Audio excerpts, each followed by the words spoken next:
A paz do Senhor, querido estudante da Palavra de Deus, seja muito bem-vindo. Nós estamos iniciando hoje mais um módulo dos nossos estudos em teologia e nós estudaremos eclesiologia e missiologia. A doutrina da igreja, nós vamos estudar aqui então a natureza, o fundamento e esse ecossistema vivo que é o corpo de Cristo. Primeiro em eclesiologia, o estudo do corpo. Nós veremos aqui a natureza deste corpo. Então, é o estudo da igreja em sua natureza, ordenanças, ministério, missão e governo. Nós ainda veremos a autoridade. A verdadeira igreja, ela só reconhece um legislador, que é Cristo, é o Senhor da igreja, é o cabeça, é a cabeça da igreja. Mateus capítulo 16, versículo 18. Veja que a ênfase nesse texto bíblico não está na palavra igreja, mas está na palavra ou no pronome minha.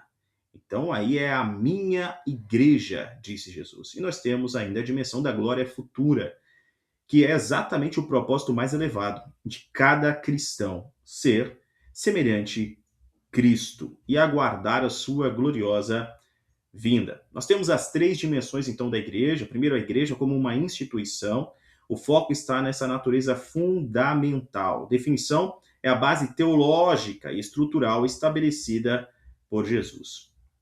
Depois, nós temos a igreja como uma organização, é a realidade visível. Aqui a definição é a convocação visível de crentes, é a igreja local, né, dos crentes regenerados, salvos pela graça e unidos na comunhão do Espírito Santo. E por fim, nós temos a comunhão espiritual, que o foco é a realidade invisível e eterna. Nós estamos falando então da igreja invisível, da igreja universal de todos os santos. É o corpo místico de Cristo, a igreja em glória, sem barreira alguma de raça, de região, nação, de tempo. É a igreja sem mácula, a igreja sem rugas. A origem dos termos. É importante nós termos a atenção redobrada aqui, porque hoje é comum que nós digamos, vamos à igreja, ou estou vindo da igreja, ou hoje vai ter culto em tal igreja. No primeiro século, isso não acontecia. A palavra igreja não era atribuída a um edifício, não era atribuída a um local onde eles se reuniam. Igreja é designada para as pessoas. Então, igreja é o grupo de crentes, é o corpo de Cristo. Porém, nós temos que hoje, pela evolução dos tempos, a palavra designada às pessoas também acaba sendo aplicada ao lugar onde as pessoas se reúnem. Nesse caso, nós temos no grego, kuriakon, do grego. Significado raiz é pertencente ao Senhor. No Novo Testamento há dois usos desta palavra. Nós temos aplicado a ceia do Senhor, 1 Coríntios capítulo 11, versículo 20, e ao dia do Senhor, Apocalipse capítulo 1, versículo 10. A aplicação nunca, jamais foi feita ao grupo de pessoas. Perdão, a aplicação nunca, jamais foi feita à congregação, tá, no Novo Testamento. Mais tarde, ela passa a ser usada, sim, para edifícios, para o local onde as pessoas se reúnem, isso aí a partir do terceiro século. Já a palavra eclesia, no grego, o significado raiz de eclesia é chamados para fora, ek e kalel, então chamados para fora. O uso no Novo Testamento é usado invariavelmente para traduzir o conceito de igreja. Aparece lá em Mateus, capítulo 16, versículo 18, Atos, capítulo 2, versículo 47. A aplicação aqui sempre se refere à reunião das pessoas, nunca ao prédio, ao edifício. Essa eclesia aqui, no primeiro século, é uma palavra não de cunho religiosa, mas de cunho político. Você vê, lembre-se que nesse texto de Mateus, capítulo 16, Jesus questiona os seus apóstolos: quem dizem os homens que eu sou? E a resposta é que alguns dizem que Jesus é um profeta, ou um profeta do Antigo Testamento que ressuscitou, outros dizem que é João Batista. Mas por uma revelação direta de Deus, o apóstolo Pedro diz: tu és o Cristo, ou seja, tu és o rei, o ungido máximo, o Mashiach, o Messias. Esse é quem tu és. E Jesus vai dizer Também te digo que tu és Pedro, e a palavra Pedro ali é Petrus, e significa uma pequena pedrinha, uma pedrinha de riacho, uma brita, mas sobre esta Petra, a Petra é uma rocha, é um bloco inamovível. Sobre esta Petra, esta rocha, edificarei a minha igreja. A rocha não é Pedro, a rocha é a afirmação que Pedro fez. A rocha é Jesus Cristo. E o ponto focal, então, não está na palavra igreja, eclesia, mas está no pronome possessivo pessoal minha. Então, Jesus edifica a sua própria igreja. No primeiro século, essa palavra tem um cunho político, já era utilizado pelos gregos e designava, então, um grupo de senadores, um grupo de ministros, um grupo específico de pessoas ligadas ao governo. E são essas pessoas que vão tomar algumas decisões e vão levar as decisões também do governo adiante. Então, é a eclesia. Veja que um profeta não pode ter um grupo de senadores. O profeta não vai ter ministros, mas um rei tem. Então, Jesus, como rei, tem a sua eclesia, a sua igreja. E a aplicação é sempre as pessoas, tá? Nós temos aqui, então, uma árvore evolutiva de Curiacón. Primeiro século, então, no Novo Testamento, Curiacón é um adjetivo que significa pertencente ao Senhor. Está designado, então, ao grupo de pessoas. Já no período pós-apostólico, Curiacón passa a designar o prédio físico da igreja pelos gregos. Então, onde os cristãos se reúnem, passa agora a ser chamado como também um lugar pertencente ao Senhor. Então, recebe essa palavra Curiacón.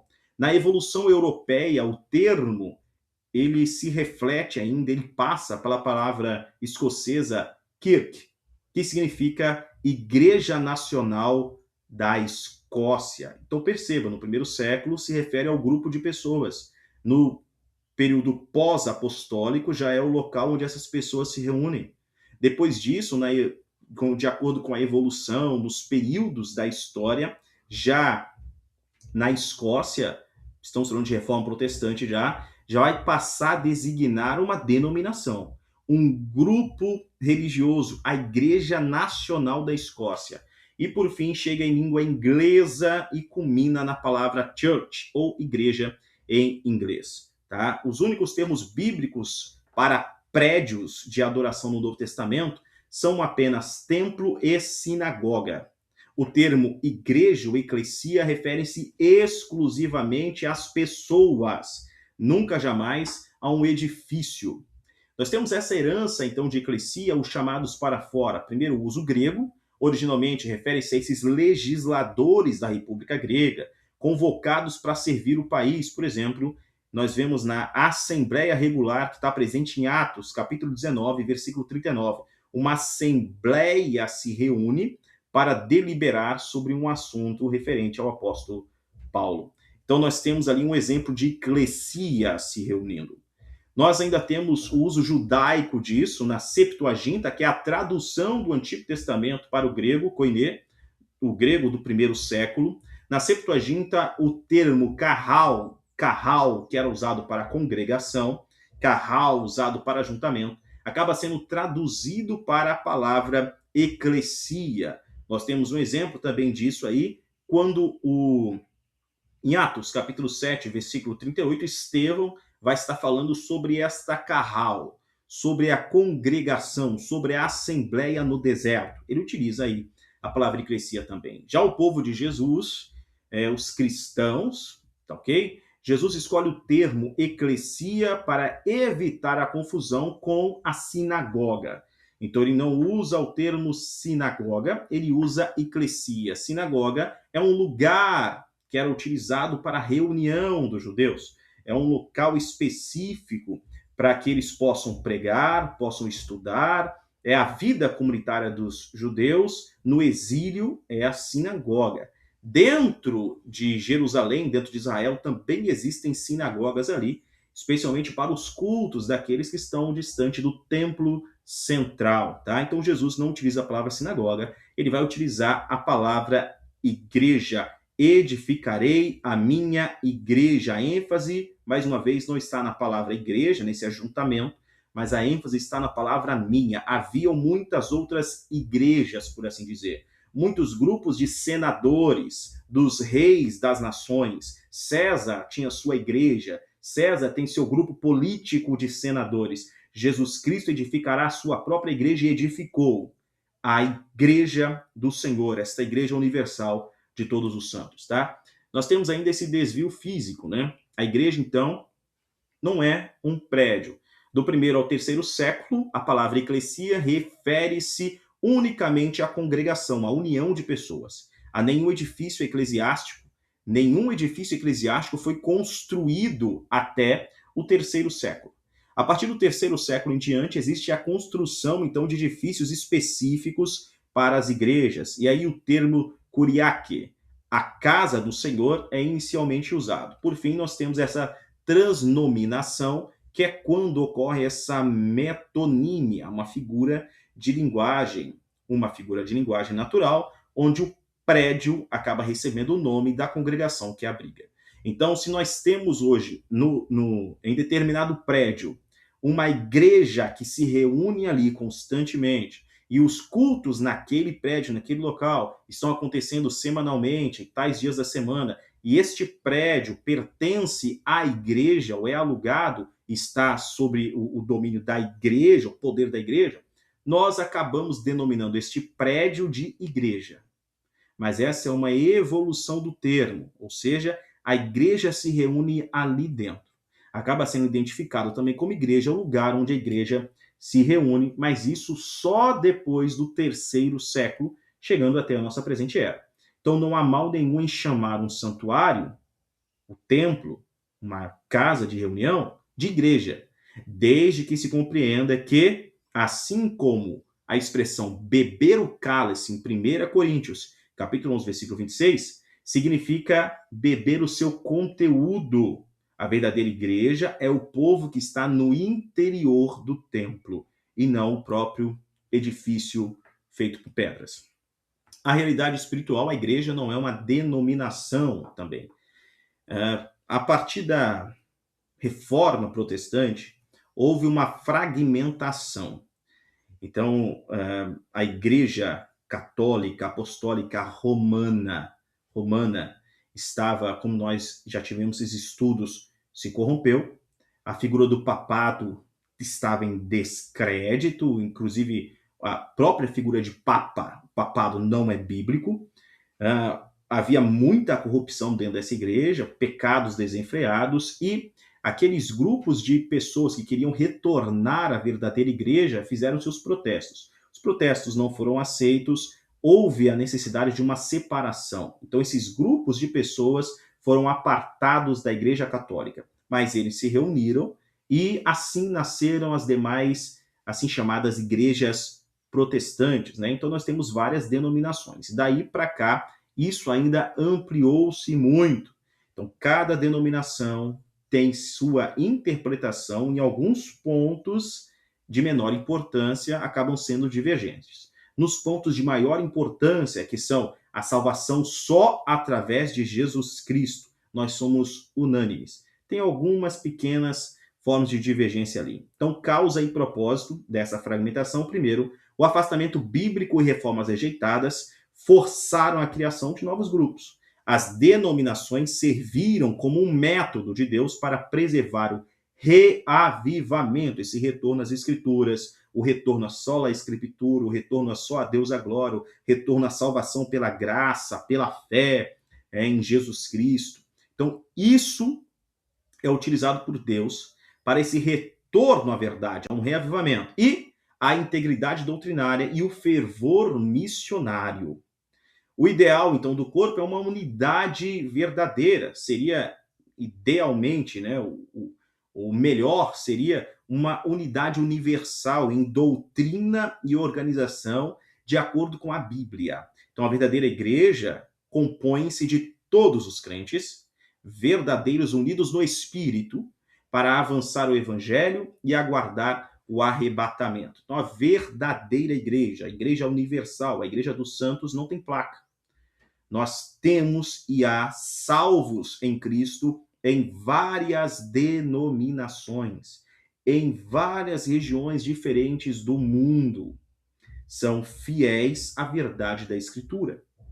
Pertencem à Igreja Universal. Assim como há perdidos em todas as denominações.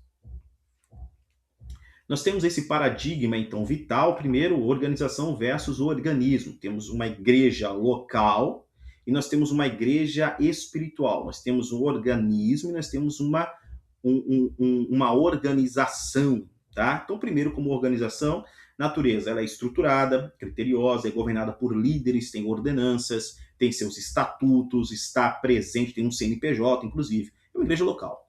Tá? Tem função ali, auxilia o corpo a concretizar a sua missão de forma ordenada. Perceba que essa igreja local tem um grupo de missionários cadastrados que são enviados pela igreja, mantidos com suporte financeiro, com orações.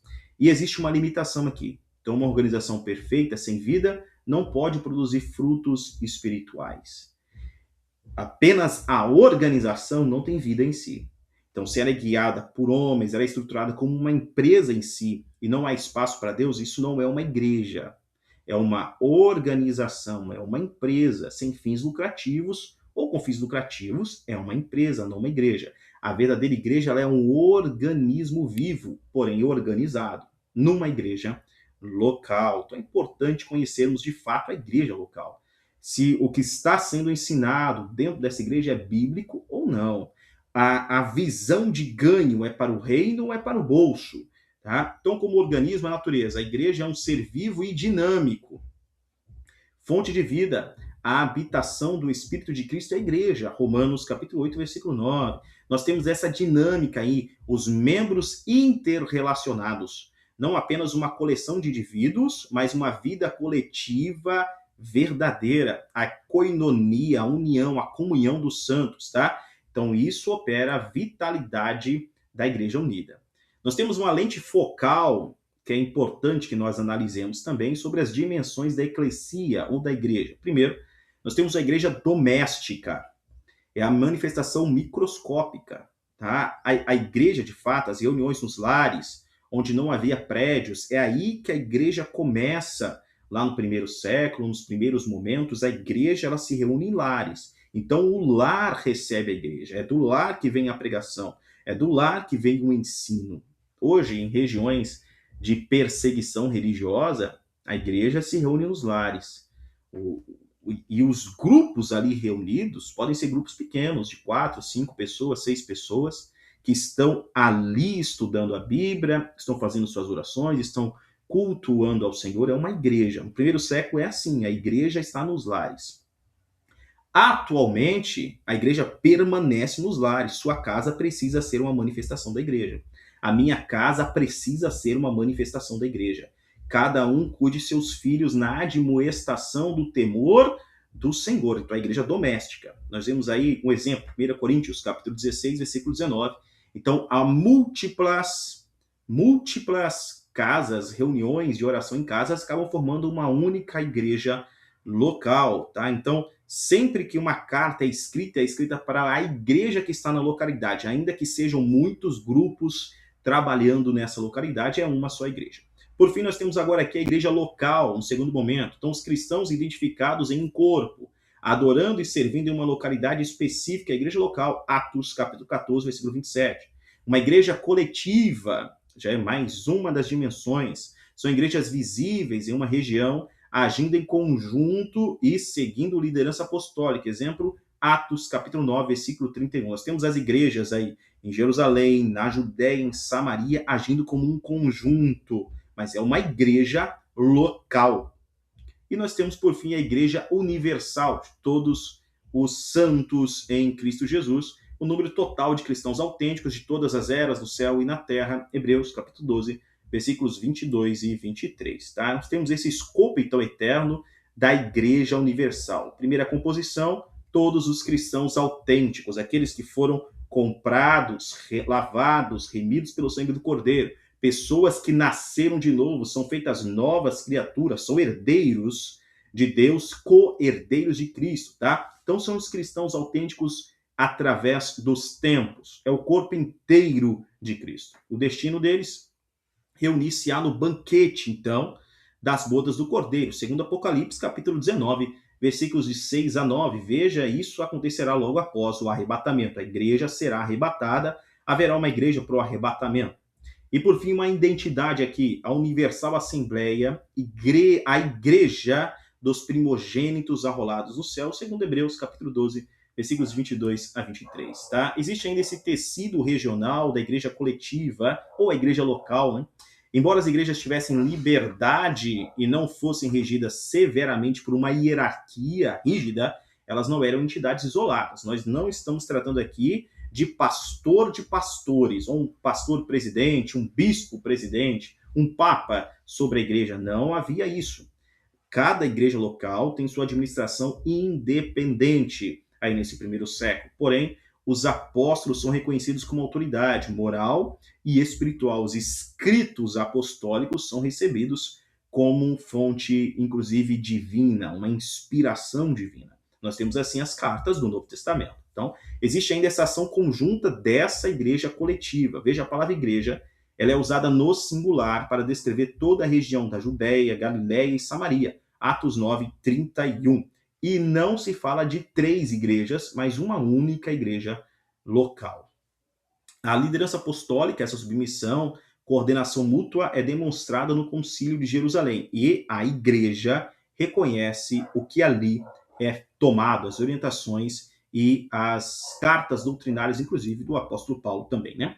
Então, a manifestação física, a igreja local e doméstica. Primeiro, a igreja local, a manifestação visível da igreja universal em uma comunidade. Nós vemos na igreja local a igreja universal agindo. Toda a igreja local, toda a igreja universal está presente em alguma igreja local. Mas nem toda a igreja local pertence à igreja universal. Ok? Então, nós temos os membros, formam a igreja, mesmo quando não estão reunidos formalmente. Você que pode estar em outra cidade, continua sendo igreja. Quando não tem culto dentro do templo, no local onde você se reúne, você não deixa de ser igreja. Igreja são as pessoas. Igreja não é um lugar. Tá? Nós temos aí o modelo, então, de Éfeso, Atos, capítulo número 20. Éfeso é uma cidade grande, mas não tem megatemplos cristãos. Então, nessas comunidades haviam casas, reuniões em casas, né? E a igreja local é subdividida, então, em inúmeras, entre aspas, igrejas domésticas. A liderança também é plural. O grande número de presbíteros em Éfeso, conforme Atos capítulo 20, versículo 17, acaba sugerindo a necessidade de pastorear essas várias igrejas em lares, que juntas formam um único rebanho, o rebanho do Senhor Jesus naquela localidade. O corpo místico de Cristo, veja que a igreja é identificada como corpo, um corpo, não é um agregado de pessoas, um amarrado de pessoas, é um corpo. Então, existe uma cabeça, e a cabeça desse corpo é Cristo.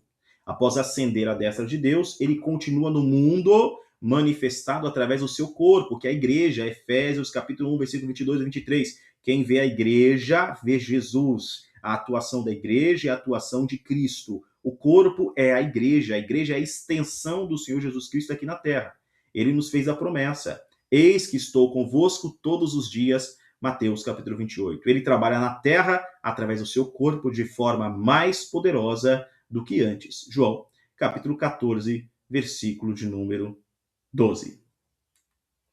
Na nossa próxima aula, nós já estudaremos sobre esse fluxo vital, esse exemplo de Jesus como sendo a videira verdadeira e nós os ramos.